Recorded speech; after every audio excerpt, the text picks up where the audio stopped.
Аз ли съм гаднярката за това, че поисках да проверя багажа на приятелката на брат ми преди да си тръгнат от дома ми? Здравейте, аз съм Мира и в този канал четем и коментираме скандални истории. Да видим кой пак е сгафил.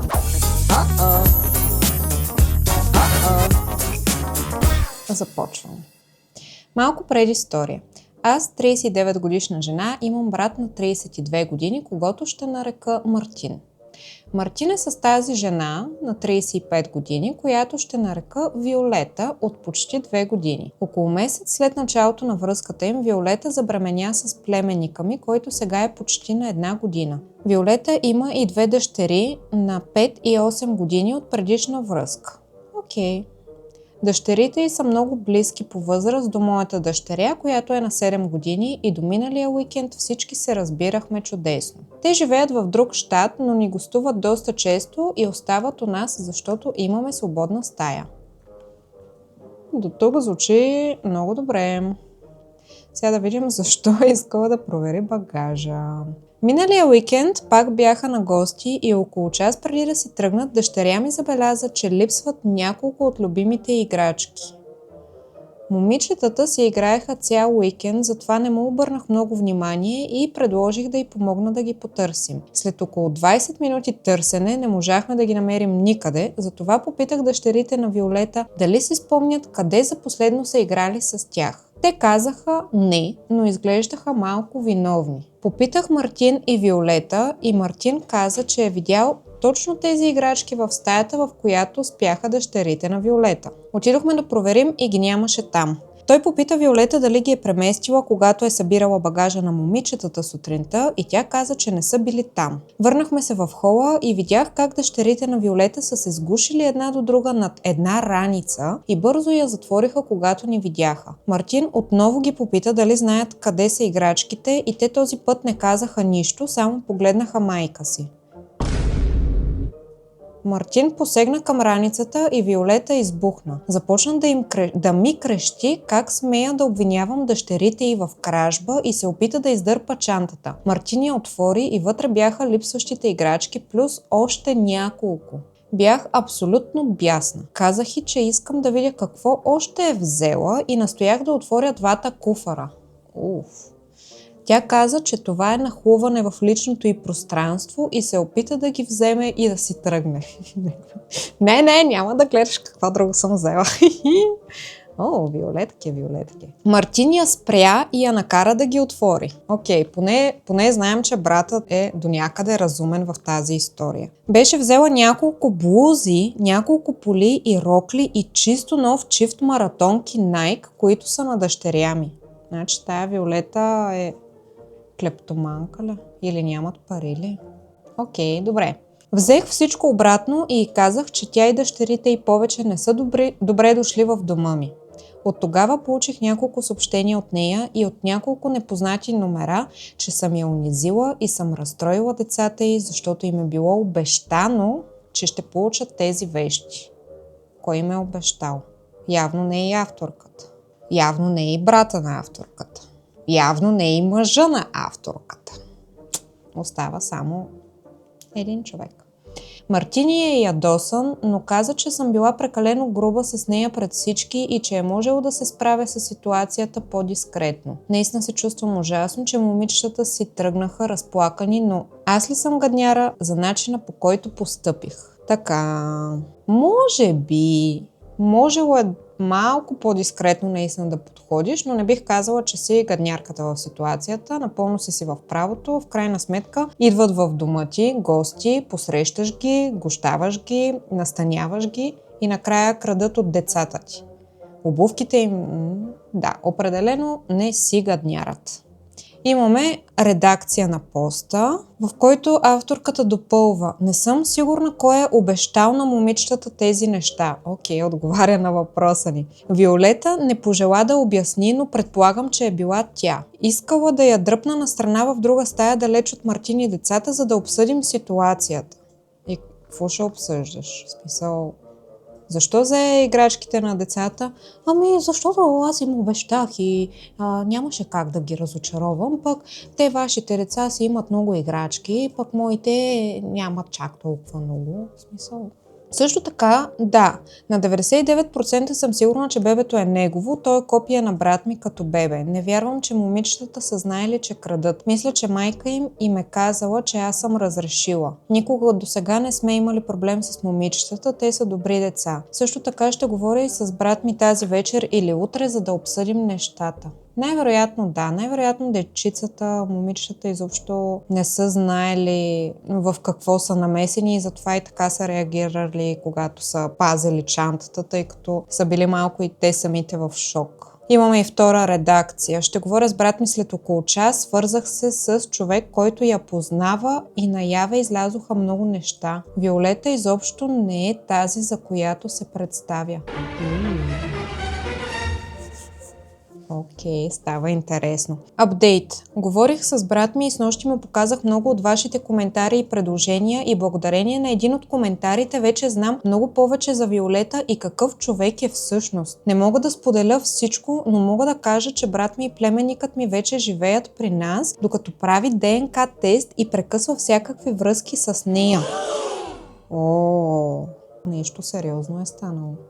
Може да имам още какво да споделя през следващите дни или седмици в зависимост от резултатите от теста. Още веднъж благодаря на всички. Имаме коментар. Не си гадняра.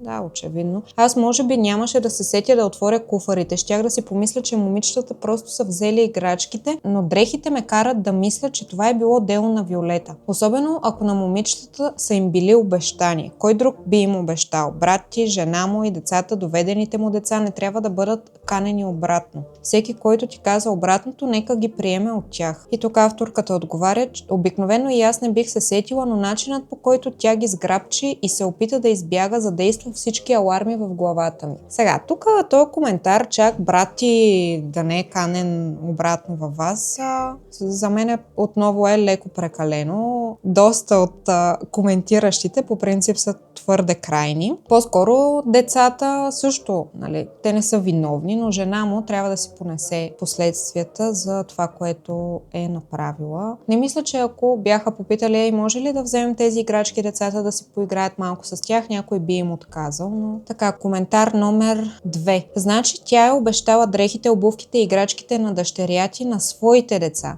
Краде ги, хващат я и ти си лошата. Да.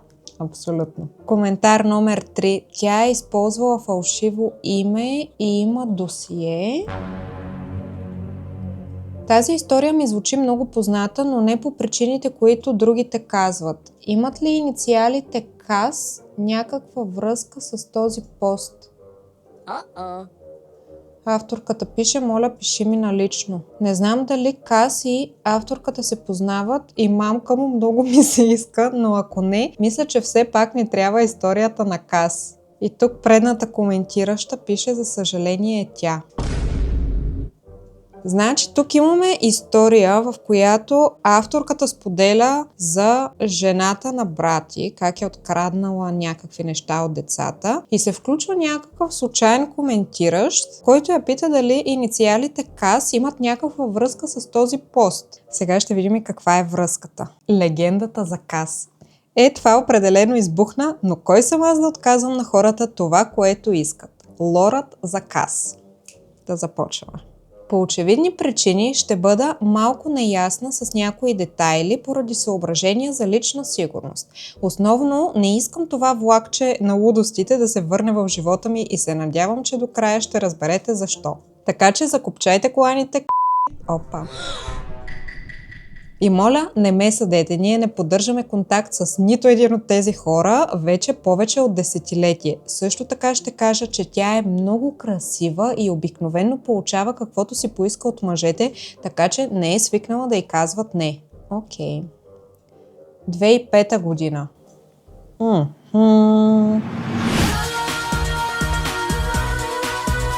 Голяма съм буклук аз. Седи малко. Господ да ми прости, че съм в това състояние. Ох, това наистина ще е дълга история. Чакай малко вода.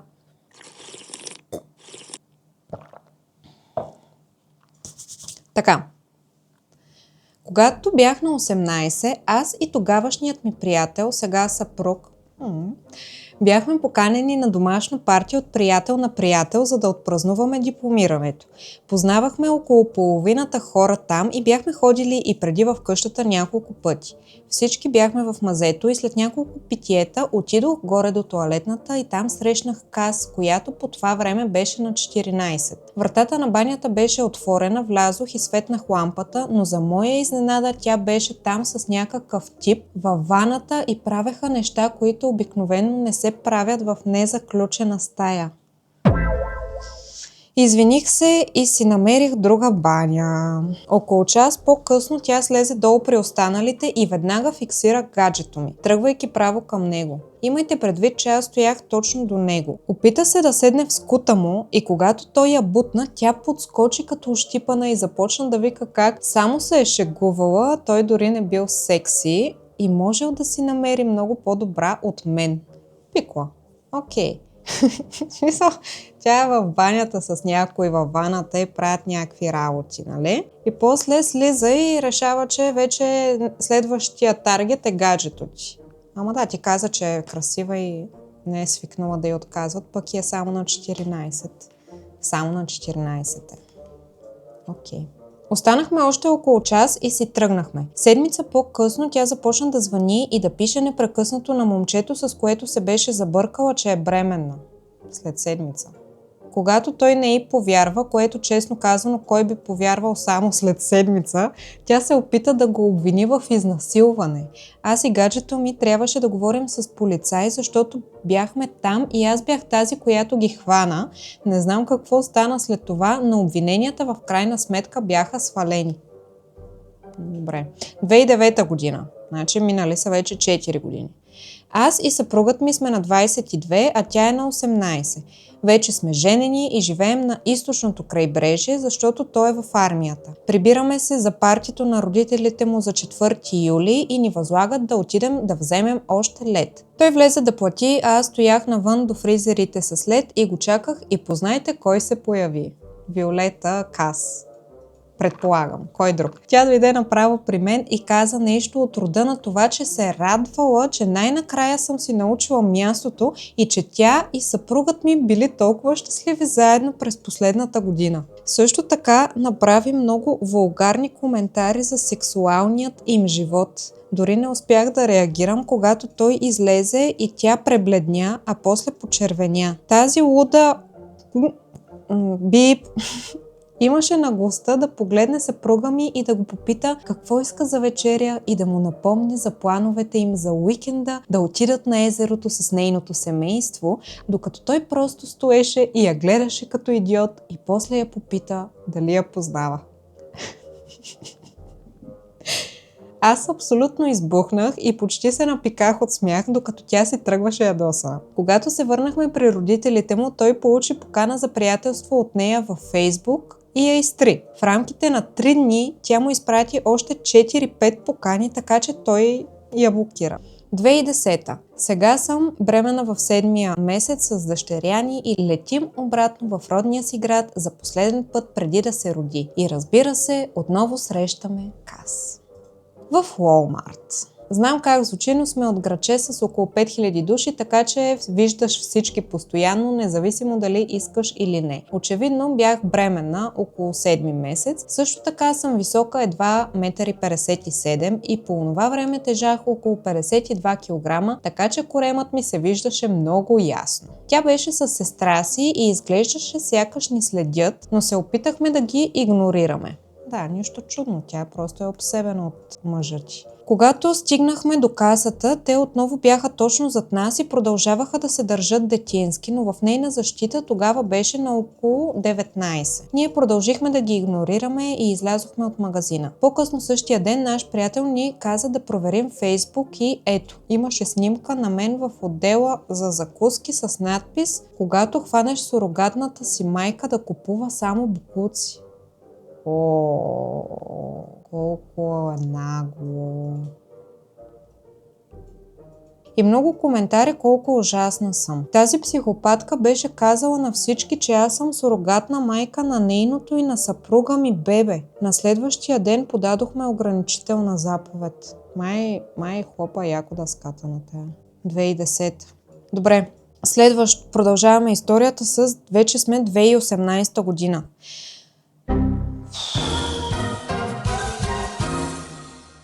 Чакай сега, това започва 2005, сега сме 2018.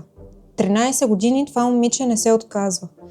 Преместихме се обратно в родния си град и купихме семейна земя, за да започнем собствен бизнес с добитък. Силно не препоръчвам, ако обичате да си правите планове, да виждате семейството си или да ходите на почивка. Доколкото знаехме, тя се беше омъжила и си живееше живота далеч от нас. Около 6 месеца след като се върнахме, получихме писмо от семейен адвокат, че съпругът ми трябва да се яви за ДНК тест и че ни съдят за издръжка. Очевидно бебето се родило бяло, а съпругът ти не бил бял. Тя казала на съпруга си, че съпругът ми я е изнасилил и че бебето е негово. Тя няма просто друг сценарий в главата. Някой трябва да я е насилил. Бяха повдигнати обвинения, но за щастие по време на зачеването все още сме били в Северна Каролина, а армията много стриктно следи къде се намират войниците си по всяко време. Обвиненията в изнасилване бяха незабавно свалени, както и искането за ДНК тест и издръжка. Подадохме нова ограничителна заповед и инсталирахме камери навсякъде в имота ни. Съпругът ти в крайна сметка осинови бебето и останаха заедно. 2020 година. Тя излезе на първа страница на местния вестник. Очевидно Кас беше родила още едно момиченце, което също не отговаряше на тена на кожата на съпруга й.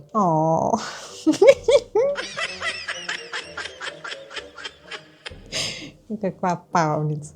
Добре да е. Сега може ли един път да сгафиш, мъжът ти да ти каже, добре, айде ще го осиновя, приемам те, ще те гледам, ще се грижа за детето и ти е... Онова once you go black май не е много вярно. Не е много вярно. Добре. Така. Той изгони нея и децата. Шокинг. А тя една вечер се върна пред къщата му, пред охранителни камери със собствената си кола, с децата и запалила верандата му. Крейзи радара. И яко крейзи. Съпругът получи временно попечителство над момичетата за около 2 години, докато Каз беше в затвора. Миля, той даже е трябвало да й гледа децата. Така, 2023 година. Тя си върна момичетата и изчезна от щата. Съпругът подаде сигнал в полицията и всички я търсеха. За съжаление, съпругът почина в автомобилна катастрофа същата година. Значи тя е излязла от затвора, взела си е децата и е изчезнала. Просто е избягала. При което съпругът подава сигнал, че е изчезнала. Всички я търсят и същата година съпругът ти почива в автомобилна катастрофа. 2025 година. Безцелно скролвам в Reddit и виждам история, която звучи много познато. И ето ни тук. Причините да помисля, че това е тя от другия пост. Първо, възрастта й и възрастта на момичетата. Знаехме, че наскоро е родила момченце. Има история на кражби и незабавно влизане в ролята на жертва, когато бъде хваната. Все още имаме няколко общи познати във Фейсбук, така че от време на време виждам публикациите й и знаех, че се е преместила да живее с новия мъж, братът на авторката от другия пост, преди около година и половина. Мисля, че това е основното. Ще съм много по-късно днес, за да отговоря на въпроси. Имаме въпроси. Може да съм объркала някои дати, но паметта ми е ужасна напоследък и се старая да не мисля за нея или за всички тези луди хора. Значи това е тая история на втората авторка.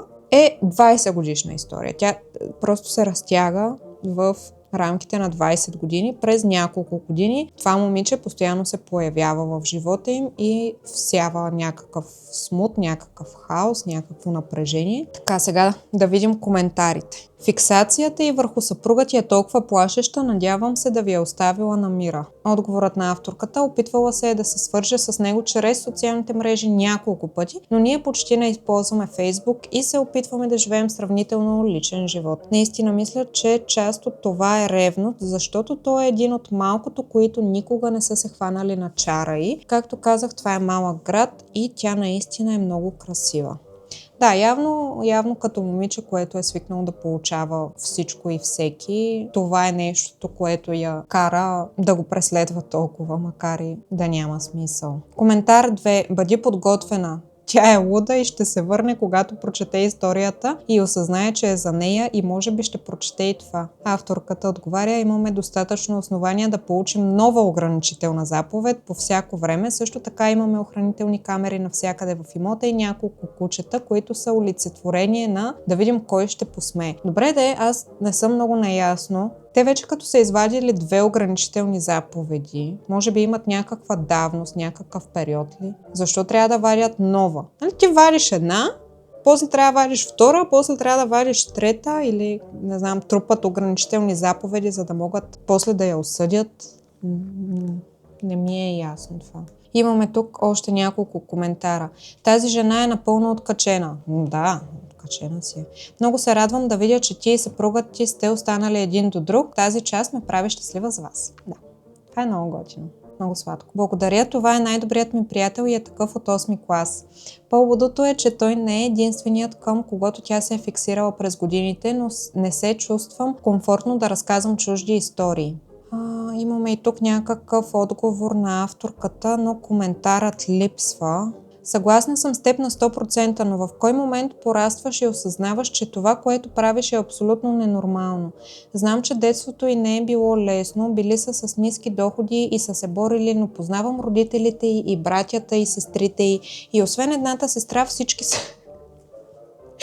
са много добри хора. Да, в смисъл от 10 човека, 8 не са окей, ама всички други са много добри хора. Един от братята й притежава много успешна транспортна компания, с която ние дори имаме договор за бизнеса ни с допитък. Другата й сестра е медицинска сестра в местната болница. Кася е най-малката от 5-те и е било позволено да прави каквото се иска, така че мисля, че това също е изиграла роля. Имаме апдейт. Вау, тази история е роман. Апдейт за Кас. Или Виолета, както я знаем от началото на историята. Здравейте на всички! Това вероятно ще е последният апдейт за Каз за известно време. Последните 48 часа бяха тежки между проблеми във фермата заради 4 дни непрекъсна дъжд и това, че Каз намери публикациите за нея. Ще се опитам да бъда кратка, но да ви дам апдейт какво се случва. Свързах се с авторката от първия пост и имам разрешение да включа и няколко апдейта от нейната ситуация. Кас е арестувана. Момичетата са в безопасност при брата на авторката и всички са се върнали в неговия дом. Арестувана за какво? Тя намери публикациите и поудя, писа коментари и дори направи пост, който включваше снимка на съпруга ми, взета от моя Фейсбук, който от тогава се наложи да деактивирам. Обадихме се в местното шерифско управление заради тормоза и разбрахме, че тя има активна заповед за арест. Успях да се свържа с ОПИ, за да разбера точно къде се намира и те се свързаха с полицията в този район, които отидоха и я арестуваха. Ние също подадохме обвинения. В момента я очакват обвинения за преследване, тормоз, застрашаване на деца, съпротива при арест и нападение над полицай, наред с вече други висящи обвинения. Знаех какво може да стане, ако отговоря на поста на авторката, но не съжалявам, че се свързах с нея или че изобличих поведението й. Най-важното е, че всички са в безопасност и тя е задържана без право на гаранция. Мале, така как някакъв непознат може да реши да ти коментира пост, който ти си решил просто да споделиш, тъй като ти е станал тъпо, че си изгонила приятелката на брат ти, защото е откраднала някакви неща от вас. И изведнъж се оказва, че този човек е чисто луд и благодарение на някакъв непознат в интернет спасяваш брат си от тая лудата, която... Пази Боже! Още един апдейт от авторката. Момичетата са в безопасност при брат ми и 3 деца са при него. Той получи временно попечителство и ще ги запише на консултации с психолог през следващата седмица. Опитах се да подам обвинения, но тъй като вещите никога не напуснаха дома ми, не успях. Ще имаме и резултатите от ДНК теста следващата седмица, но независимо от резултата, той ще се опита да получи пълни права над племенника ми. Допълнителна информация от втората авторка. Хора, получих няколко съобщения с молба за нейна снимка. Нека да бъда много ясна. Няма да го направя, няма да публикувам нейна снимка тук, няма да публикувам нейна снимка в никаква случайна фейсбук група. Опитвам се да защитя семейството си, както и семейството на авторката от първия пост. По дяволите, на този етап се опитвам да защитя и нейните деца. Спрете да ме питате за нейни снимки и снимки на децата. Да, понякога сме прекалено любопитни, но в случая авторката, втората, която си е напълно права. Още един апдейт. Добро утро на всички! Имам няколко апдейта за вас, но първо трябва да обсъдим някои неща. Оценявам цялата любов, която получаваме, но някои от вас трябва да се осъзнаят. Няма да публикувам нейни снимки, няма да публикувам линкове към статии, няма да публикувам снимки от ареста и така. Така, това е ясно. Сега към апдейтите. Каз все още е в затвора и ще бъде там до съдебното заседание през следващите месеци. След това ще бъде върната там, където е била арестувана, за да се изправи пред обвинения, включително за застрашаване на деца, съпротива при арест и нападение над полицаи. Няколко души попитаха дали сме в безопасност. Да, в безопасност сме. Имаме охранителни камери, които работят 24/7 на всички постройки. Обори, къщи, навеси, гаражи, всичко. Както вътре, така и отвън. И да, част от причината да ги инсталираме беше заради нея, но основната причина е, че притежаваме работеща ферма за добитък. Фермерски инциденти се случват постоянно и застраховката ни е много по-евтина, ако имаме камери, така че не сме просто параноични, както някои намекнаха. Ама то и аз бих била параноична. В смисъл, това е момиче, което не излиза от живота ви в продължение на 20 години.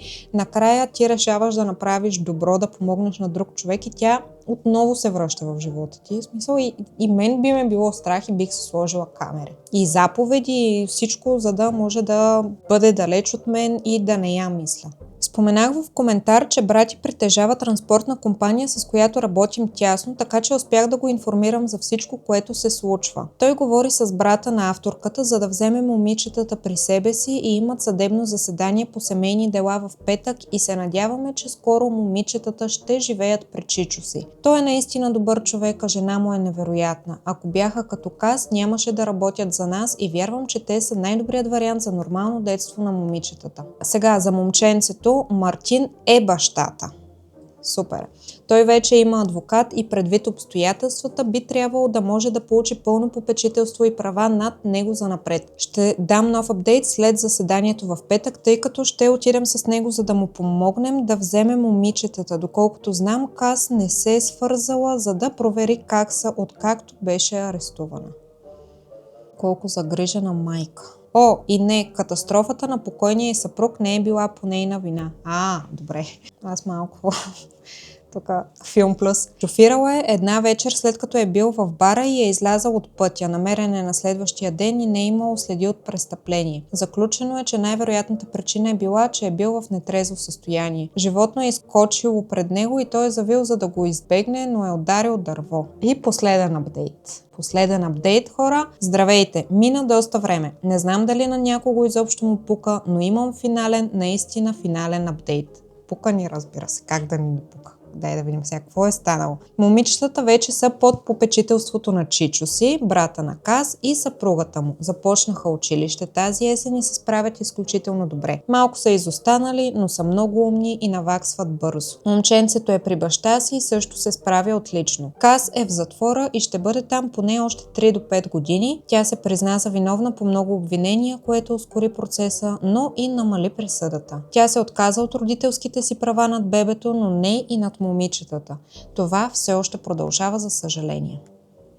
Това беше голяма история. И как интернет всъщност може да бъде използван за добро, ако може така да се изразя и да помогне на хората в някакви такива ситуации. Просто супер случайно, някакъв рандъм пост в Reddit скроваш се, разглеждаш се, попадаш на него, свързваш 2 и 2 и се оказва, че става въпрос за същия човек. Вау!